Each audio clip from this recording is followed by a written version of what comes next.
रविवार म्हणले की प्लॅन होतोय जो फिरायचा. घरात मी बसतच नाही. दाद्याने मी गाडी काढल्या निघालो सांगावला, कारण तो पारख्याच्या घरला जेवायला जायचा आणि नदीवर व्ह्यू एवढा भारी होता की विषयच नाही. पुढे जरा शॉपिंग करायला गेलतो. व्हिडिओ बघा कसा झालाय.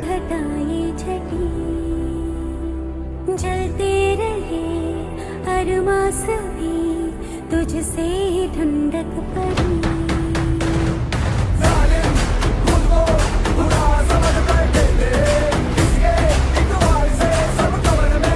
सगळे घेऊन घरला आलो. बारक्याच्या घरी गेलो तर जेवायला काय चिकन मटन सगळं होतं.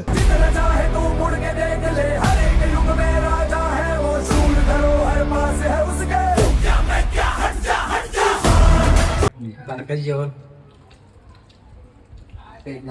येताना कागल्या माडीसीत गेलो तर तिथे 3662 दिसली. ड्रायव्हर कोण आहे बघूया म्हणून तर गंगारामला फोन केला आणि तोच होता. मग आत गेलो, म्हटलं त्याला भेटूया तर एवढ्या लांब आले. मग याला भेटलो, यासंग जरा बोलत थांबलो. भाऊ म्हणाला चला नाश्ता करूया. नाश्ता काय नको म्हणलं, आता जेवण खाऊन आलोय, चल म्हटलं जातो. त्याला भेटला आणि आम्ही घराकडे निघालो. रस्त्यात आलो तर जरा गार प्यायची इच्छा झाली.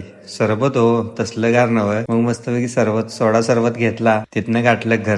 कसा झाला व्हिडिओ लाईक शेअर आणि फॉलो करा.